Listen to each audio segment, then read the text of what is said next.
Peace, people. Welcome to the latest episode of the Rough Draft. I am your host, Kevin Alberto Sabio, and in this episode, I'll be talking about books that I've been reading lately.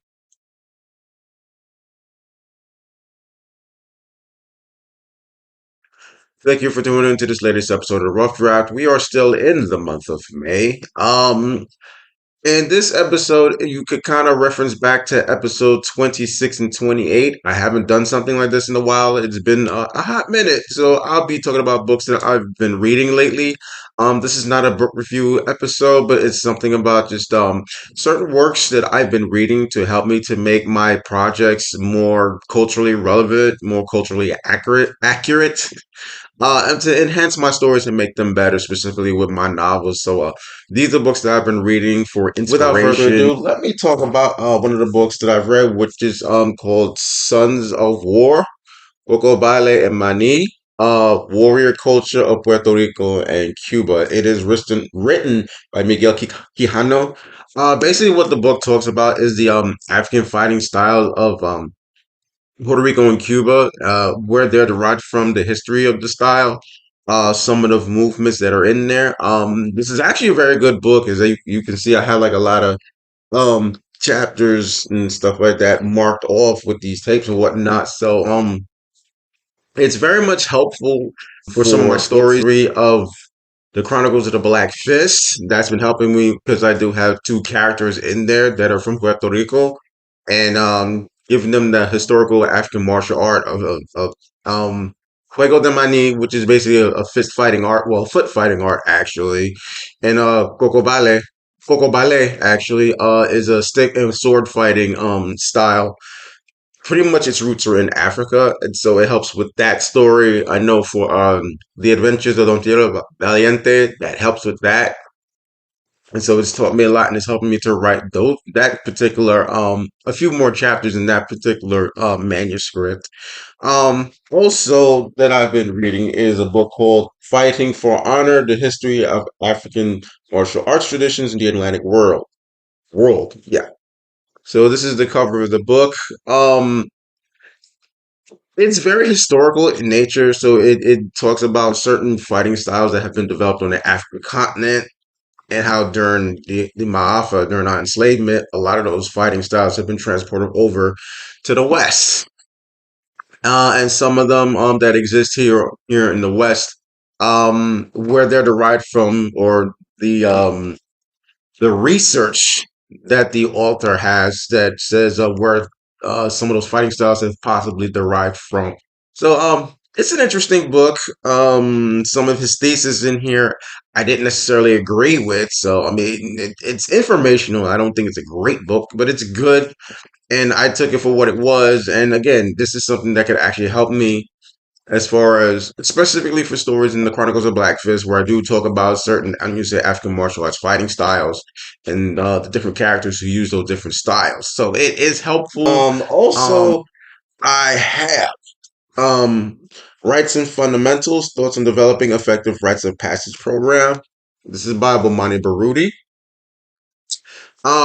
This I think is a very helpful book because it's like, okay, if you're trying to create rites of passage programs for youth, for Watoto, for the next generation coming up, if you want to basically encourage them to have more of an Afrocentric thought and be more aligned with African culture in their lives and incorporate it more in what they're doing, this is a very good book that's very helpful. And I think for more of my young adult book ideas that I have, I think it's something that's actually very helpful for me. Link to the Motherland.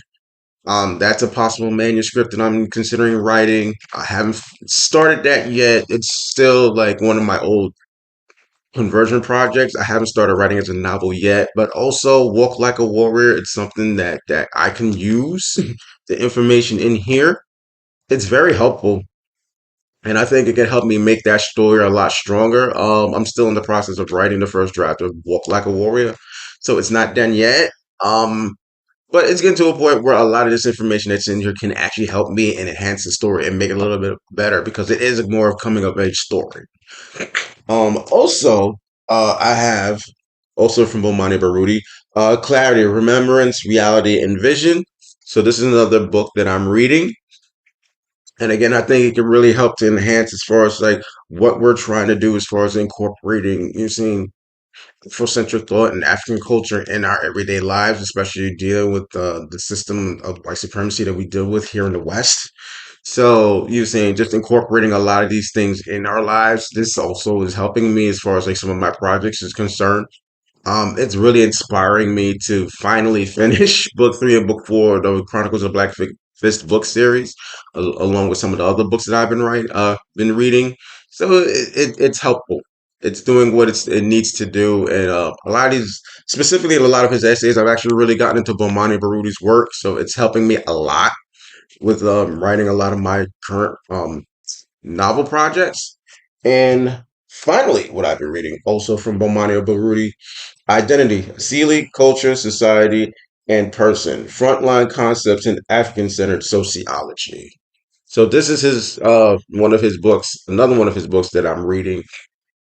This one I actually just started reading. I haven't finished it yet.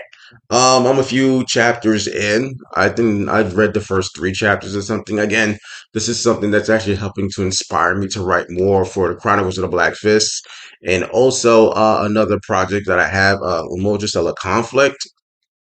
That's more of an action sci-fi novel that I'm working on. So, again, this really helps as far as like some of the concepts that I want to include in my literary being able writing to basically edutain my audience when they read my work. And so being able to read stuff like this really helps me.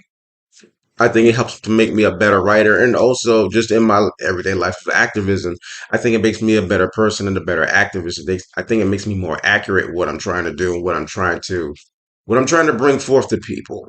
So it makes me more of an asafo that I need to be. It makes me that warrior that I need to be. It makes me that warrior scholar that I need to be. So I hope that you found this episode very enlightening. Thank you very much for watching this particular episode. If you want a copy of any of my current books that are out, you know we need to get them in paperback format, which is Author House, Outskirts Press, Create Space, Amazon.com, Barnes and Nobles, and Books a Million. And I believe my books are also available on bookshop.org. My books are also available in ebook format. So if you want to buy them in a digital format, you know where you need to go to get them. Kindle, Nook, Kobo, Apple Books, Everand, Smashwords, Fable, and internationally through Viglio, Toledo, and Gardner's. Um, my books are also available in ebook format for libraries. So if your library has an account with one of these channels, please go to them and see if you can get access to my books, which is Overdrive, Hoopla, Baker and Taylor, Cloud Library, Palace Marketplace, Odillo, and BorrowBox to the UK and Australia. If you are watching this on YouTube or Vimeo, you know what you need to do. Just like the video. Please leave a comment. Definitely subscribe to the channel. Please share to your circle of people, and definitely press the notification button. That way, you know whenever I post a new video, or if I say something in the community section, then we can interact with each other over there. You know how I like to end this. Keep the fist raised. I'm always on my literary grind, and I'll see you in the next episode. Thank you so much for viewing this, and I'll talk to you soon. Peace.